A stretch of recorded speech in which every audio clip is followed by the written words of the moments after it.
샬롬 할렐루야. 누가복음 23장 33절에서 34절요. 해골이라 하는 곳에 이르러 거기서 예수를 십자가에 못 박고 두 행악자도 그렇게 하니 하나는 우편에 하나는 좌편에 있더라.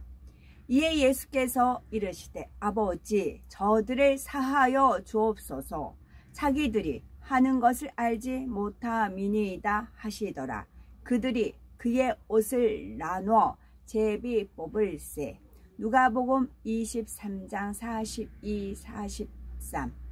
이르시되 예수여 당신의 나라에 임하실 때에 나를 기억하소서 하니 예수께서 이르시되 내가 진실로 네게 이르노니 오늘 네가 나와 함께 낙원에 있으리라 하시니라. 아멘.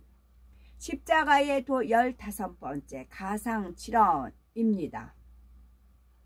예수님께서 십자가에 달리신 때부터 운명하는 순간까지 남기신 7가지의 말씀, 곧 가상칠언 중 첫 번째, 두 번째 말씀입니다. 제1원, 아버지여 저희를 사하여 주옵소서. 자기의 하는 것을 알지 못함이니이다. 예수님께서 십자가를 지시고 마침내 구원의 길을 완성하시는 시점에서 마치 유언과 같이 남기신 가상칠언에는 너무나 중요한 영적인 의미들이 담겨 있지요. 그 중에 첫 번째 말씀은 아버지여 저희를 사하여 주옵소서. 자기의 하는 것을 알지 못함이니이다 하신 것입니다. 예수님께서 참혹한 십자가의 형벌을 당하신 것은 바로 우리 죄 때문이지요. 죄인으로서 형벌을 받아야 했던 인류를 대신하여 예수님께서 모든 고통을 겪어주신 것입니다.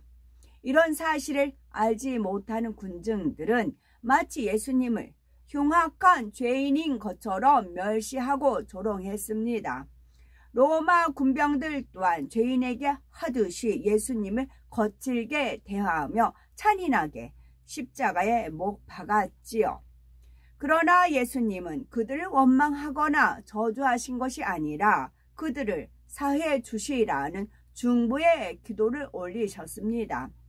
이때 예수님의 기도는 예수님을 못 박고 조롱하는 사람들만이 아니라 어둠 속에 거하는 모든 인류를 위한 기도였습니다. 이러한 예수님의 사랑의 간구 때문에 주를 알지 못했던 우리가 용서를 받은 것입니다. 이처럼 우리를 용서하시고 사랑으로 기도하신 예수님께서는 주를 믿는 우리도 모든 사람을 용서하기를 원하십니다. 애매히 핍박을 받거나 손해를 보게 될 때도 악으로 대항하거나 감정을 품는 것이 아니라 오직 선으로 대해주기 원하시지요.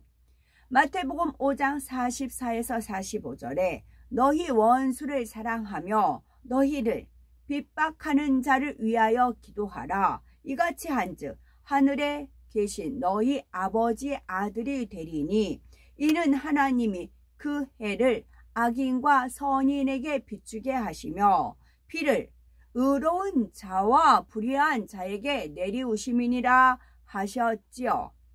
하나님의 아들 예수님께서 원수까지도 사랑하여 생명을 주신 것처럼 우리도 원수를 사랑하고 핍박하는 사람들을 위해서도 기도할 때 예수님처럼 하나님의 아들이라 인정받는다는 말씀입니다. 우리는 원수도 아닌데 이웃이나 형제를 미워한 적은 없으신지요? 주기도문을 보면 우리가 우리에게 죄 지은 자를 사하여 준 것 같이 우리 죄를 사하여 주옵시고 했습니다. 자신은 형제를 용서하고 사랑하지 못하면서 어떻게 하나님께 자신의 죄를 용서하고 사랑해 주시기를 구할 수가 있겠습니까? 그러니 구세주를 십자가에 못 박고 조롱하는 죄인들까지도 사랑하신 예수님을 본받아서 우리도 형제를 사랑하며 원수까지도 용서하고 사랑할 수 있어야 하겠습니다. 두 번째는 내가 진실로 네게 이르노니 제2언. 내가 진실로 네게 이르노니 오늘 네가 나와 함께 낙원에 있으리라. 두 번째 말씀은 누가복음 23장 22에서 23절에 나옵니다. 가로되 예수여 당신의 나라에 임하실 때에 나를 생각하소서 하니 예수께서 이르시되 내가 진실로 네게 이르노니 오늘 네가 나와 함께 낙원에 있으리라 하셨지요. 예수님께서 십자가에 달리셨을 때 예수님의 좌우편에는 강도들이 십자가의 형벌을 받고 있었습니다. 그중 한 강도는 예수님을 향해 네가 그리스도가 아니냐 너와 우리를 구원하라 하며 조롱하였습니다. 이때 반대편의 강도는 네가 동일한 정죄를 받고서도 하나님을 두려워 아니하느냐 우리는 우리의 행한 일에 상당한 보응을 받는 것이니 이에 당연하거니와 이 사람의 행한 것은 옳지 않은 것이 없느니라 라고 꾸짖고는 예수님을 향해 예수여 당신의 나라에 임하실 때에 나를 생각하소서 하고 간청합니다. 이에 예수님께서는 그 믿음을 보시고 내가 진실로 네게 이르노니 오늘 네가 나와 함께 낙원에 있으리라 약속해 주셨지요. 예수님의 이 말씀 안에는 많은 영적인 의미들이 담겨 있는데 먼저 천국의 낙원에 대한 것을 알려주십니다. 성경에는 천국에 대한 여러 가지 기록들이 나옵니다. 고린도후서 12장에 보면 사도 바울이 첫째 하늘의 낙원으로 이끌려 가서 가히 이를 수 없는 말을 들었다 했지요. 그 밖에도 느헤미야 9장 6절을 비롯하여 성경 곳곳에는 하늘과 하늘들의 하늘, 하늘의 하늘 등의 표현이 나오므로 여러 하늘들이 있는 것을 알 수가 있습니다. 여기 강도에 관한 얘기가 나오는데 좀 됐어요. 한 몇 개월 됐어요. 제가 어느 곳을 갔어요. 뭐 이제 많은 영적인 은사, 임파테이션, 은사 뭐 그런 것이 많이 있는 그런 목사님이라고 이제 듣고는 이제 갔어요. 갔는데 한 몇 명 있나? 한 40~50명이 쭉 앉아 있어요. 그래서 아픈 사람 나와서 이제 기도해주고 뭐는 기도해주고 이제 그래요. 근데 이제 귀를 이제 저에 대해서 이제 들었더라고요. 기독량을 해서 저에 대해서 이제 알았더라고요. 정보를 얻었더라고요. 그분이. 근데 나를 어떻게 터치하고 싶은데 이제 그러니까 방법을 썼어요. 전부 다 기도 안 받은 사람 다 일어나래요. 그리고 앞으로 다 나오래요. 그 줄을 쭉 섰어요. 다 누구나 그 사람한테 안수를 받아야 돼요. 그랬더니 주님께서 저한테 심호흡하고 긴장 놓치지 말고 이제 그러시더라고요. 그래서 심하고 긴장 놓치지 말고 딱 긴장하고 있으라고 그러시더라고요. 그리고 나서 이제 갔는데 아닌 게 아니라 그 목사님이죠. 온 힘을 다해서 제 머리를 누르는 겁니다. 온 힘을 다해서 제 머리를 막 누르는 겁니다. 제 영을 죽이려고 누르는 겁니다. 그리고 나서 이제 안수하기 직전에 그 앞으로 딱 가는데 이제 앞에 있는 사람 안수하고 그 다음에 저란 말이에요. 제가 이제 떨어져 있단 말이에요. 근데 하나님께서 주님께서 눈을 쫙 이끌어서 그 목사님의 눈동자를 딱 이끌어서 봤더니 이렇게 사시 눈 뜨는 거 있죠. 눈 쫙 흘기는 거 있죠. 눈을 그러니까 옆눈질 하면서 저를 흘겨보는 그 눈동자를 딱 봤어요. 그 목사님은 본인의 마음이 눈동자로 표현이 됐는데 본인이 이제 숨긴 거니까 저한테 숨기는 거니까 이제 들통이 안 났다 생각을 하겠지만 저는 얼른 이끌어셔서 이제 그 사람 눈을 봐서 근데 쫙 완전 사시는 듯이 저를 막 째려보는 겁니다. 동시에. 그리고 아무렇지도 않게 이제 본인은 아무렇지도 않게 앞에 사람 연수를 하는 거죠. 그래서 아 주님이 왜 긴장을 풀지 말라고 했는지 알겠다 했어요. 아닌 게 아니라 이제 딱 갔어요. 그랬더니 온 힘을 딱 해서 막 누르는 겁니다. 막 이 머리가 진짜 짓눌려가지고 아프다 할 정도로 온 힘을 세게 누르는 겁니다. 네, 눌렀어요.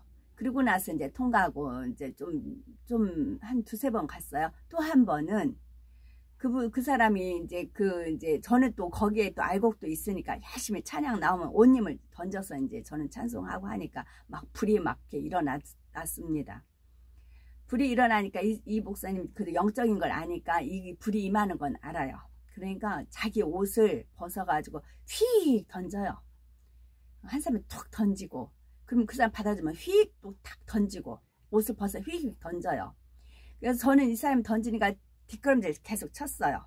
그랬더니 주님께서 너를 향해서 던지려고 하니까 딱 던지려고 하면 딱 피해, 이제 그렇게 알려주시더라고요.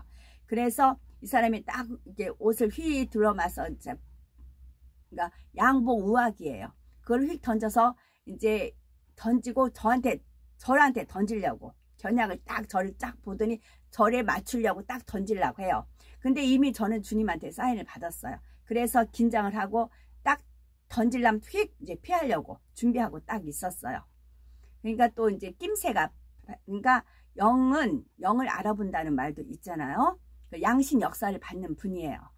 거의 양신 역사 받아요. 온전히 악한 영에 시들리면 귀신 들린 거고요. 그러니까 내가 이제 피할 기세를 딱 하니까 딱 포기를 하더라고요. 그런 일이 안 입고 온 일이 안 입고다는 말을 표현할 수밖에 없어요. 거기서 주님께서는, 하나님께서 저한테 공부를 가르쳐 주시기 위해서 아무리 날고 뛰고 뭐 그런다 할지라도 가보면 그 정체가 나타나는 거죠. 거기에서 나름대로 영적인 것을 공부를 시켜 주셨죠. 그래서 안 입고 온 것을 거서 3번 제가 그런 것을 겪었지요. 여기서 그래서 그분에 대해서 기도를 하니까 이제 알려주셨죠. 그래서 그런 것까지 하나님은 온갖 것을 저한테 경험케 하고 알려주시고 공부 가르쳐 주시는 거예요. 이어서 읽어 드립니다.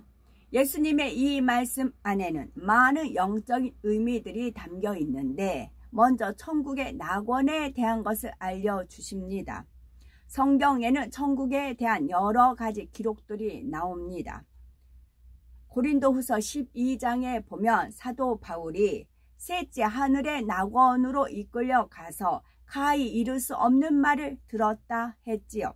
그 밖에도 느헤미야 9장 6절을 비롯하여 성경 곳곳에는 하늘과 하늘들의 하늘, 하늘의 하늘 등의 표현이 나오므로 여러 하늘이 있다는 것을 알 수가 있습니다. 우리 눈에 보이는 육의 하늘만이 있는 것이 아니라 영의 3개의 하늘들이 있는 것이지요. 사도 바울이 본 첫째 하늘은 천국이 있는 공간이며 그 중에서도 특별히 낙원이라는 장소를 따로 언급하고 있습니다. 또한 요한계시록 21장 10에서 11절에는 거룩한 성 예루살렘에 대해 그 성의 빛이 지극히 귀한 보석 같고 벽옥과 수정같이 맑더라 하며 새 예루살렘을 천국 안에서도 특별히 거룩하고 영광스러운 성으로 설명하고 있습니다. 이를 통해 천국 안에서도 낙원이나 새 예루살렘 등 처소들이 구분되어 있는 것을 알 수가 있지요. 예를 들어 요한계시록에 나오는 새 예루살렘은 천국 중에서도 가장 윗단계의 천국입니다. 여기에는 주님의 형상을 닮아 모든 죄와 악을 온전히 벗어버리고 온 집에 충성한 사람들이 들어갈 수가 있지요. 구원받은 강도의 경우에는 죽기 직전에 주를 영접했습니다. 그러니 마음의 죄악을 버릴 시간도 없었고 주를 위해 충성한 것도 없이 구원의 자격만 간신히 얻었을 뿐입니다. 믿음으로 심은 것도 행한 것도 없으니 이런 사람들은 예수님께서 말씀하신 낙원에 가게 되는데 낙원은 천국 중에서도 가장 낮은 처소입니다. 낙원과 새 예루살렘 사이에도 천국이 여러 단계로 나뉘어져 있어서 각 사람의 마음이 성결된 정도에 따라 또한 믿음과 충성에 따라 거하는 처소가 달라집니다. 이렇게 천국이 분리되어 있는 것은 그것이 바로 공의에 합당하기 때문입니다. 무엇으로 심든지 그대로 거두게 하시는 것이 하나님의 공의이며 사람이 행한 대로 갚아주시는 것이 바로 하나님의 공의입니다. 천국에서 영원히 살 처소 또한 사람이 이 땅에서 행한 것에 따라 달라집니다. 곧 이 땅에서 우리가 얼마나 죄를 버리고 얼마나 거룩하신 주님의 형상을 닮아가는가에 따라 천국의 처소가 달라지는 것이지요. 이 각각의 처소마다 그 안에 거하는 사람들의 영광이 전혀 다르며 상급과 행복과 권세가 전혀 달라집니다. 고린도전서 15장 41에서 42절에 해의 영광도 다르며 달의 영광도 다르며 별의 영광도 다른데 별과 별의 영광이 다르도다. 죽은 자의 부활도 이와 같으니 썩을 것으로 심고 썩지 아니할 것으로 다시 살며 하신 말씀대로입니다. 장차 주님께서 재림하시고 죽은 자들이 부활할 때 각 사람의 영광이 다 다르다는 사실을 설명하고 있지요. 정녕 믿음이 있는 사람이라면 적당히 살다가 구원만 받으면 되지 할 것이 아니라 어찌하든 더 좋은 천국에 들어가기를 사모해야 합니다. 마태복음 11장 12절에 보면 세례 요한의 때부터 지금까지 천국은 침노를 당하나니 침노하는 자는 빼앗느니라 했습니다. 여기서 천국을 침노하여 빼앗는다는 말은 우리가 원수 마귀와 싸워서 죄를 버리고 주님을 닮은 만큼 더 좋은 천국에 들어갈 자격을 얻게 되는 것을 의미합니다. 잡초는 뽑고 캐도 또 다시 돋아나고 그러잖아요. 우리 마음의 죄성도 그래요. 완전히 뿌리채 다 뽑아버리고 성령의 불로 태우고 또 하나님의 은혜 주시면 이제 전 거의 눈물로 은혜를 받거든요. 그러시면 그렇게 되면 마음이 촉촉해지면 그때 또 마음에 할래. 끊임없이 마음에 할래. 저는 이게 방법이더라고요. 끊임없이 마음에 할래 하는 거. 전에 말씀드린 바 있어요. 제 마음에서 마음에 할래가 했으면 내 자녀들한테 이제 비질리 모습이 보이잖아요. 그러면 그것이 내 안에 잠재되어 있는 거예요. 그럼 그걸 놓고 또 기도하고 또 그걸 또 다 기도했어요. 그러면 부모한테 저건 아닌데 하는 부분들 있잖아요. 그럼 그게 잠재적으로 나한테 나와요. 있어요. 환경이 주어지지 않아서 안 나올 뿐이지 환경이 주어지면 나와요. 그래서 그것도 뭐 감기도 뭐 이렇게 딱 증상이 나타났을 때 그 안에 바이러스균이 어느 정도 잠복 기간이 있다고 그러잖아요. 우리 죄성도 마찬가지. 악의 모양도 잠복되어 있어요. 그래서 그 조상들 본성의 악은 잠복되어 있기 때문에 연단을 통해서만 드러나기 때문에 그 연단에 들어가는 것이지요. 그러면은 어느 때는 꿈으로까지 보여주시고 정말 내가 죄를 버리고 악의 모양이라도 버리기 원한다면 자유의지잖아요. 원한다면 하나님께서 그렇게 도와주시고 은혜 주시고 능력 주시더라고요. 저는 그래서 하나님 만나는 그 순간까지 계속 마음의 할례를 하는 은혜를 받았고 또 그렇게 할 수 있는 힘과 은혜를 하나님께서 주신 겁니다. 위로부터 은혜를 주신 겁니다. 만약 우리 안에 시기, 질투, 판단, 정죄, 미움, 배신, 간사함, 욕심, 혈기, 간음 이런 죄들을 그대로 가지고 천국에 들어간다면 천국이 어떻게 될까요? 그러면 천국이 오염이 되어서 더 이상 거룩하고 행복한 처소라고 할 수가 없습니다. 천국에는 죄악들을 가지고 갈 수 없으며 선으로 영으로 일군 것만 가지고 들어갑니다. 그래서 영으로 일군 분량이 비슷한 사람들끼리 같은 처소에 모여서 살아가게 되지요. 이 땅에서도 비슷한 또래끼리 함께 하는 것이 더 즐겁듯이 성결도, 천국도 성결되어 주님을 닮은 정도에 따라서 비슷한 수준의 믿음을 가진 사람들이 어울려 살아가므로 더욱 편안하고 행복할 수가 있는 것입니다.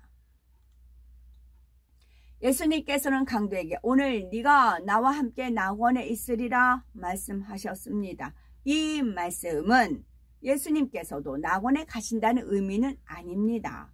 천국에서 주님께서 거하시는 처소는 가장 아름다운 새 예루살렘이지요. 그러나 주님은 천국 전체의 주인이시므로 천국의 모든 것을 알고 계시며 천국 전체를 통치하시게 되므로 이렇게 말씀하신 것입니다.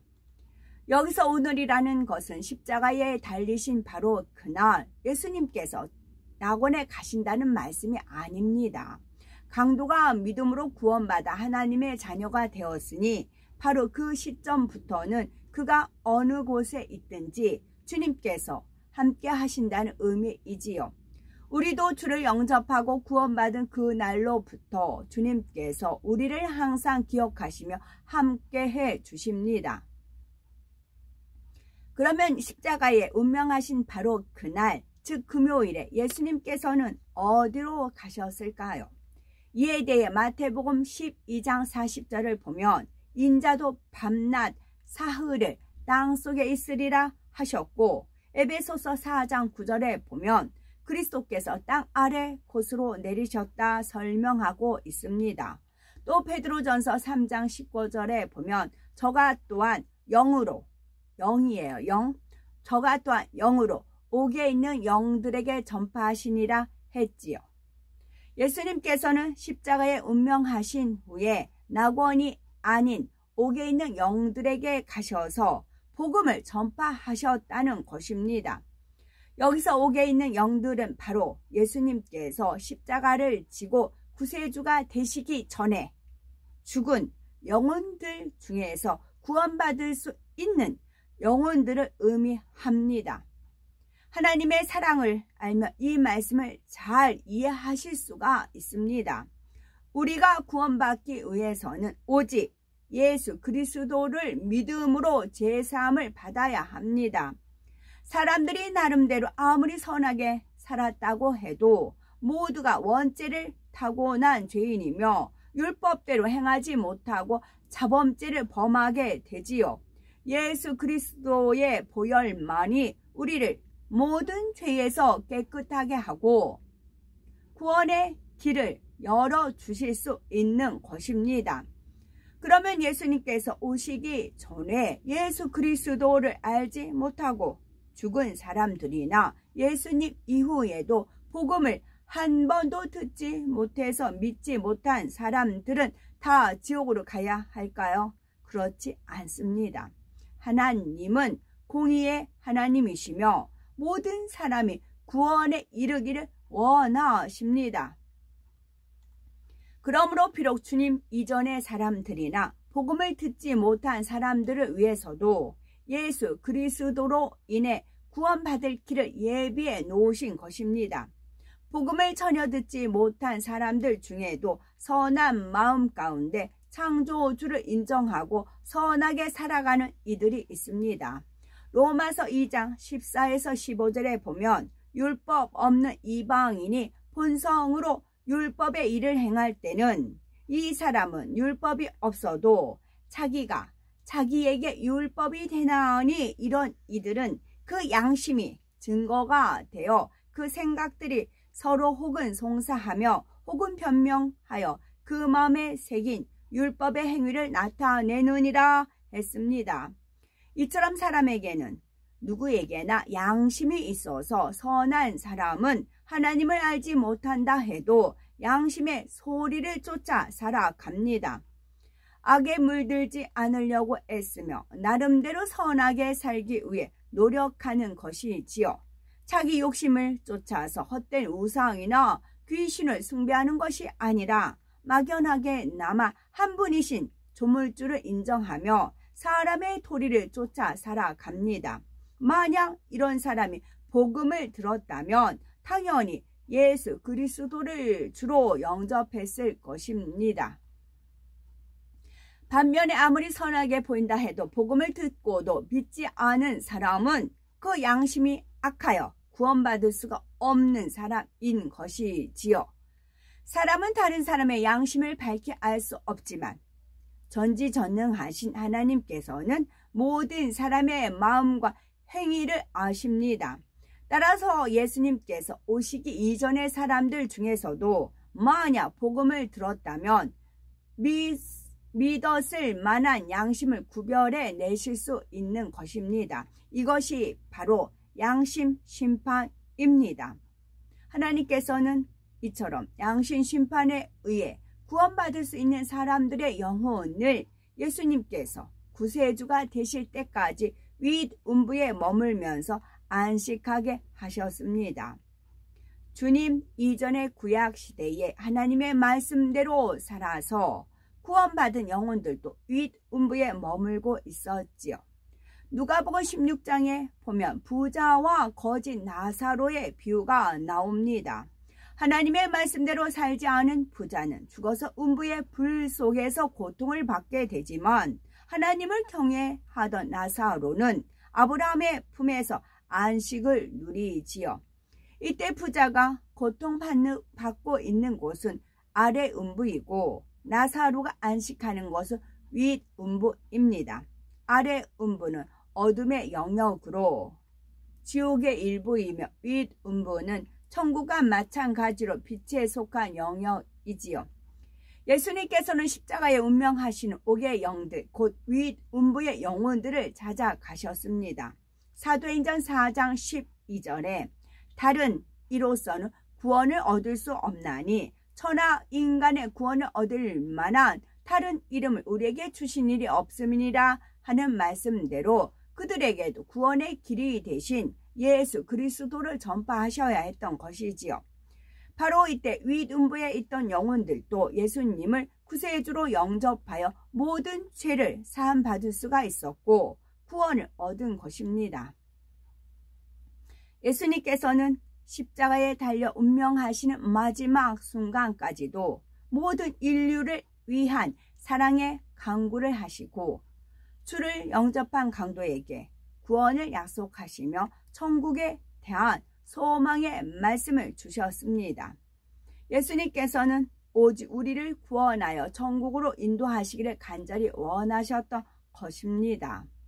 그래서 지금도 주님께서는 우리를 위해 처소를 예비하고 계시며 주님의 지휘 아래 천사들이 열심히 장차 우리가 거하게 될 집을 짓고 있지요. 이처럼 우리를 구원하기 위해 생명까지 주시고 항상 좋은 것만 주기 원하시는 주님의 사랑을 밝히 깨달아 날마다 더 좋은 천국을 침노에 들어가시는 우리가 되셔야 되겠죠. 아멘.